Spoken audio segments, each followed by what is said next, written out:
And now, Death Valley Days.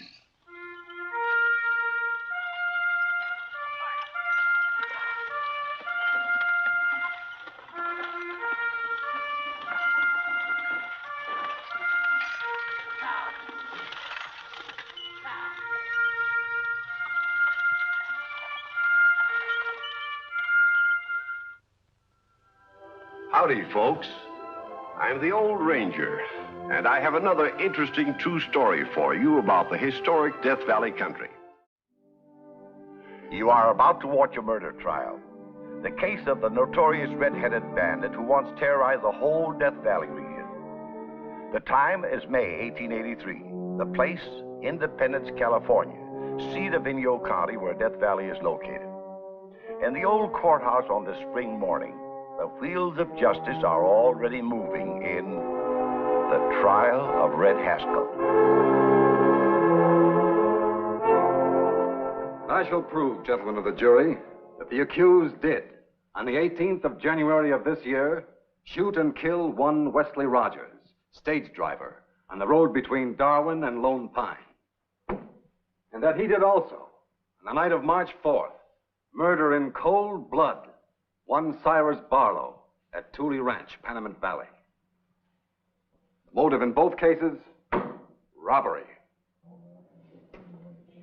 We have heard the opening for the prosecution. Does the defense wish to make a statement? No statement.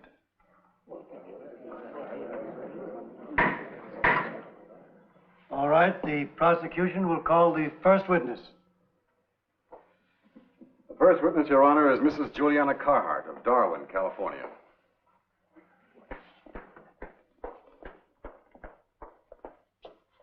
You swear to tell the truth, the whole truth, and nothing but the truth? So help me God.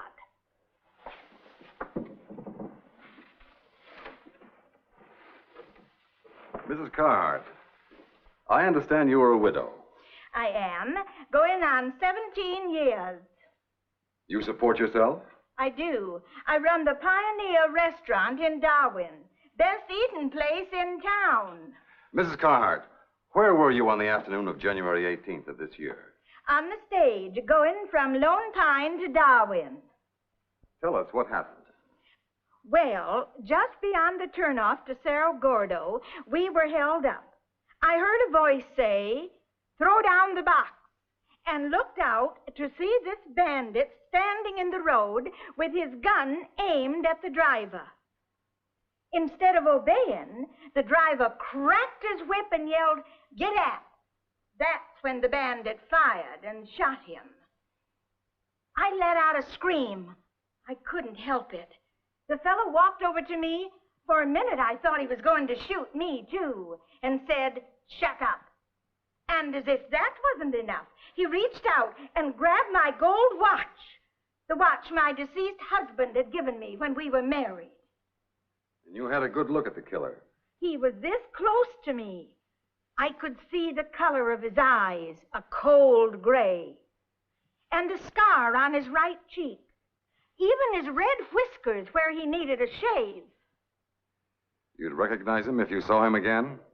Oh, if you mean, is that the man sitting there? Yes, there's no doubt about it. You positively identify him? He's Red Haskell. I'd swear to it on a stack of Bibles. There, she certainly ought to know it. Thank you, Mrs. Carhart. No further questions, Your Honor. Any cross-examination? Yes, Your Honor.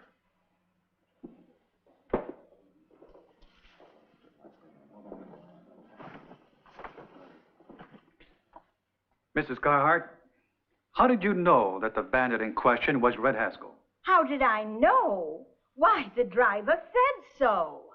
The driver? With his dying breath, he cursed him. "Blank, blank your soul, Red Haskell," or words to that effect, which I can't repeat. No further questions.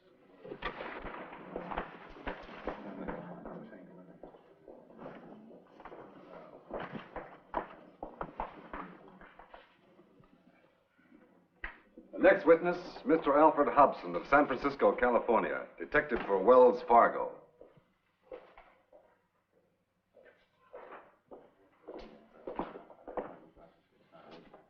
You swear to tell the truth, the whole truth, and nothing but the truth, so help you God? I do. Mr. Hobson, how soon after the events of January 18th did you go to work on the case of Red Haskell? As soon as the news of the outrage had reached headquarters, I left San Francisco on the 27th for the desert. Stopped at Cerro Gordo on the 30th to check. Learned that Red Haskell had just been seen over in Amargosa, the other side of Death Valley. That's why I was caught off guard. He tied me up at the point of a gun, right there in the Wells Fargo office, and proceeded to rifle the safe. He got away with over $10,000 while I watched helplessly. But you did watch. I never took my eyes off him. That's Red Haskell.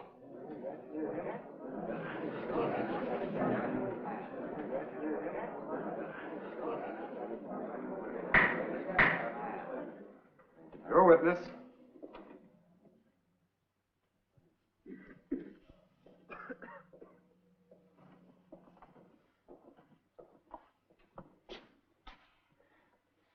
You say you stopped at Cerro Gordo, Mr. Hobson, to check. That's right. I wanted to get the lay of the land. So you weren't familiar with the territory? Oh, I had maps. But a map doesn't do you much good when you're chasing an outlaw like Red Haskell. The fellow was everywhere at once. Mr. Hobson, how did you know that the man who entered the Wells Fargo office in Cerro Gordo and robbed the safe was Red Haskell? Wells Fargo had a file on him. I had studied his pictures carefully. So there was no doubt in your mind as to his identity? None whatsoever. It could have been nobody but Red Haskell. Thank you, that's all.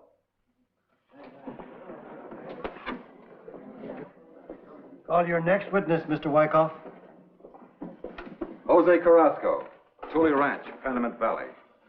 This is the second murder.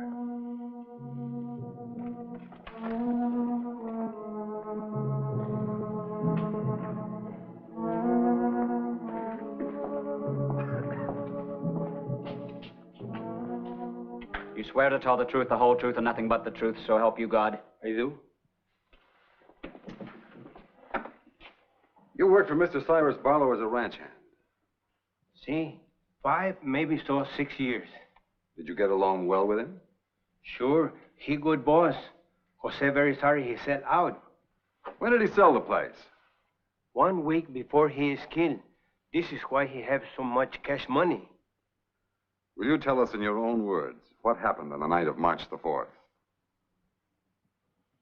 Me, Jose, sleep in the bunk room. I hear one shot, another shot. I run to the ranch house and I found my boss on the floor, dead. A stranger with a gun stand over him. He turned around to point the gun to me and he said, "You be a fool, and the same thing happened to you." What did you do? I do like he tell me, help him put this money in the saddlebags. You got a good close look at him? Plenty too close. He had the gun on my ribs. Look at the accused, Jose. The prisoner. Have you ever seen him before? That is him, Red Haskell, the man who killed my boss. That's all. Thank you, Jose. Your witness?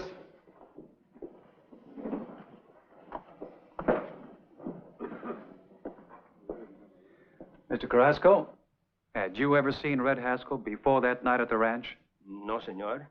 How did you know it was him? How? See, he say so. He say, you move plenty pronto, or Red Haskell will pump you full of lead. I see. Well, thank you. No further questions.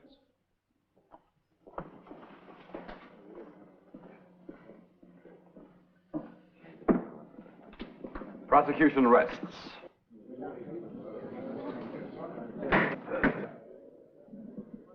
The counsel for the defense.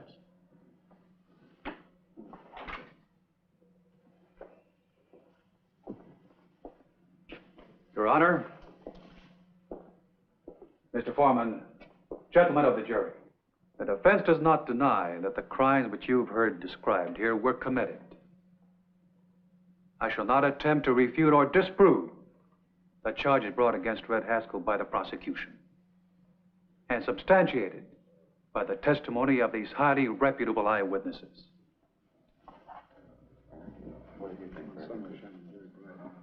You're all anxious, I know, to arrive at a just verdict in the case with the least possible delay.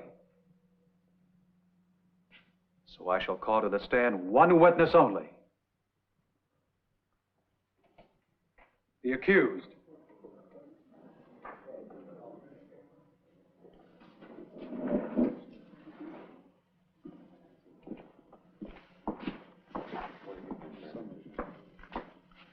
Swear to tell the truth, the whole truth, and nothing but the truth, so help you God? I do.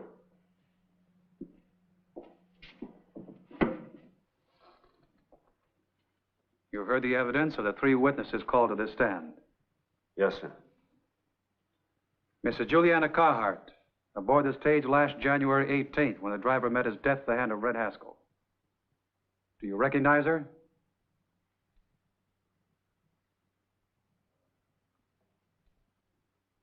No, sir. I never saw her before. Mr. Alfred Hobson, bound and gagged in the Wells Fargo office in Cerro Gordo on the night of February 1st while Red Haskell robbed the safe. Do you recognize him? I never laid eyes on him in my life. The third witness, Jose Carrasco, ranch hand, who on the night of March 4th found his master slain and the murderer self-identified as Red Haskell still on the scene. Do you recognize Mr. Carrasco? No, sir. It's the first time I ever saw him.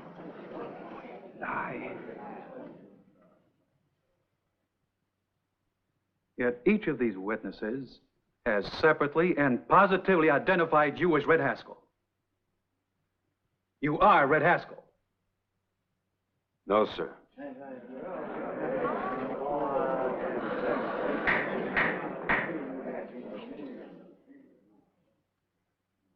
If you're not Red Haskell, who are you? Andrew Clayton. Your Honor, I object. This is a trick. All these fellows have aliases. Overruled. You may proceed. Thank you. Mr. Clayton, how do you happen to find yourself in your present predicament? Well, sir, Tell us in your own words. It all started back last July. I've been prospecting for nearly 3 years without any luck. Not a glimmer. My stake had long since been used up, and I borrowed till I couldn't borrow no more. I had no friends and no partner. By this time, I didn't even own a burro. I sold him to rustle up some grub. Now that was gone. All I had left was a gun and a couple of bullets. So, one day in desperation, I decided to take the short way out.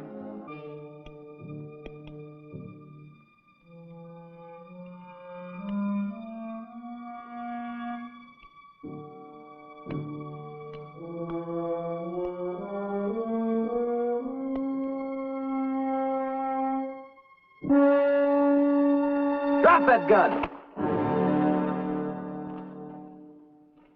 What's the idea?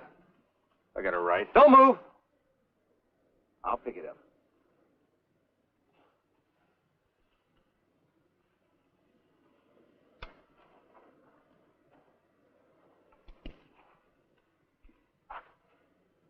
Well, I be darned. What's your name? None of your business. Don't begin with an H, does it? No. I thought you might be a long-lost twin I'd never knowed about. There is a resemblance. Resemblance? Almost like looking in the mirror. Same color hair? Same eyes? Give me back my gun. Look, brother. I'm not your brother. I don't have any folks anywhere. I'm alone in the world. A lot of people are alone. Look, mister, I'm down and out. I've hit rock bottom. Don't even have a price for a can of beans. Is that all? Money? Why, money's the easiest thing in the world to come by, if you know the ropes. See them saddlebags there? Got close to $3,000 in there. that I made just this morning. How? Same height, same build, be a cinch. How'd you like it if 10% of that swag was yours? $300 for doing nothing. What are you talking about? You've heard of Red Haskell. I think so. You think so? Gosh almighty, man, I'm famous. Well, I don't get to talk to folks much. That's fine.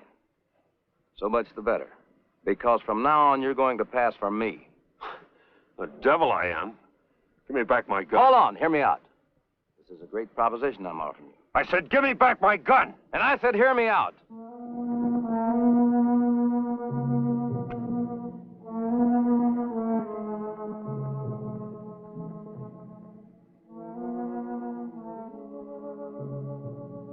You'll have nothing to do with the actual holdups. You'll be 50 or 100 miles away. That's the whole idea. Throw folks off of the scent. I won't even tell you when it happened or how. Just give you your 10%. Blood money. I never kill. You swear? So help me. All I do is rob folks that can afford to lose it. Besides, them express shipments are insured anyhow. Never been a party to crime. You'll need some money for an outfit. Horse, saddle, clothes, food. Or do you prefer this? It's just one thing you've overlooked. Yeah, what's that? Why should people think I'm you? I don't have a scar like you have. You have now.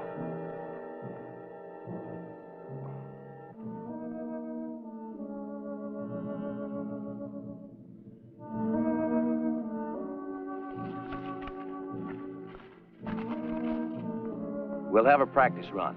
You'll ride through a certain town attracting attention as Red Haskell, while I'm off in the opposite direction attending to business. Our business partner.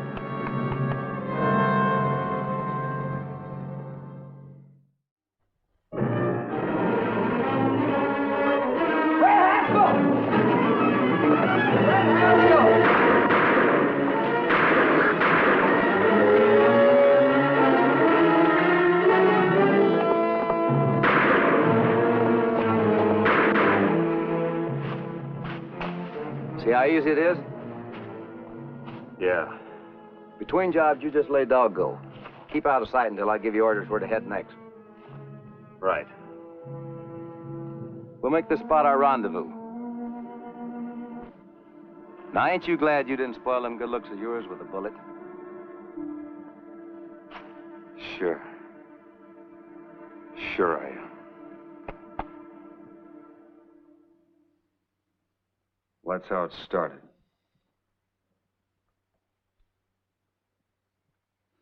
This was last July? Yes. Well, go on. Well, things went along for months. Made doubling for Red Haskell until he got the reputation of being the devil himself. Every word at once. He played fair with you? You mean, did I get my share of the loot? Yeah, I made plenty. But there was another promise he didn't keep. One day in January, I learned that he had shot the driver of the Lone Pine Darwin stage. Killed him in cold blood. So I decided I was going to break with Red Haskell at our next meeting. Stealing is one thing, but murder is murder. I killed him in self-defense. That ain't the way I heard it. Who you been talking to? I read it in the newspaper. Oh. Well, just be careful in the future. There's going to be no future where you and me are concerned. I told you, Red, I'm through. Quitting, eh? That's right. Yellow. Well, I ain't letting you quit, you savvy. You're in on this and you can't back out now. Let go of me. That scar on your face turns livid when you get mad, just like mine.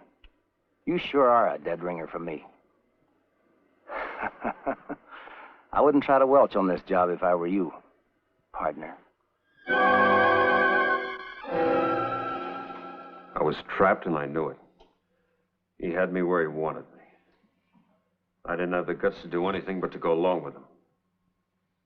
Many's the time I wish I'd put that bullet in my head the first day I met Red Haskell.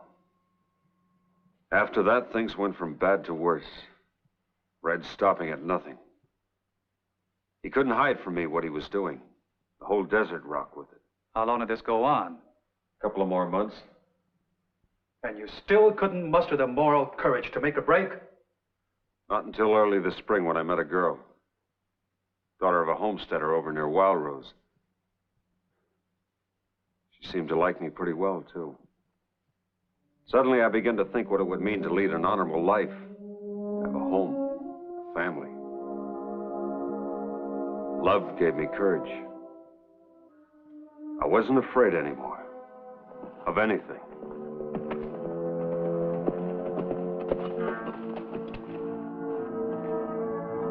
You needn't bother to take those saddlebags off. You and me are through. Belly aching again, eh? What's the matter? Want more dough? I said I'm through. All right, I'll up the ante. I'll give you 30% instead of 20. Don't you understand English? I'm serving notice in you, Red. I pulled my last job for you. This is the end. Oh, no, it ain't. Take your thieving bloody hands off of me!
Yet.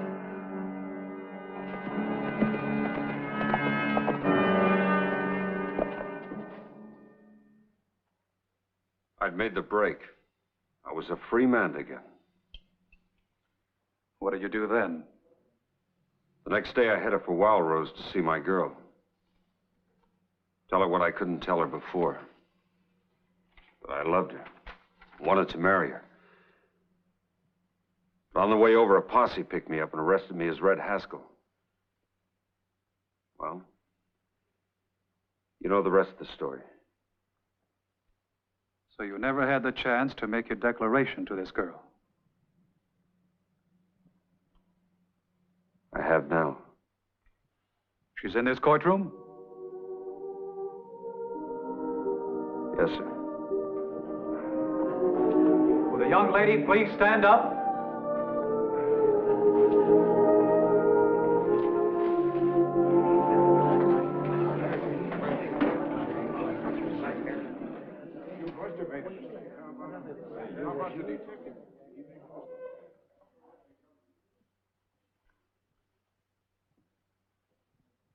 Thank you.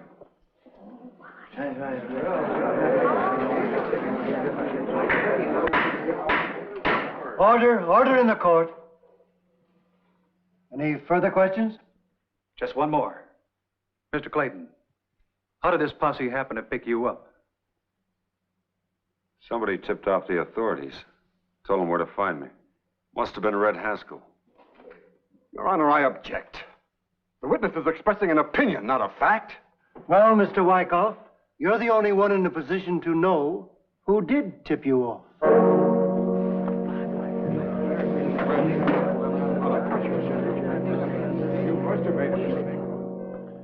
Well, it didn't take long for the jury to bring in a verdict of not guilty, nor much longer for Andrew Clayton to get his girl. What about the real Red Haskell? Oh, they finally caught up with him, and he paid with his neck. But that trial was nothing compared with the one you've just seen. The trial of the man they thought was Red Haskell.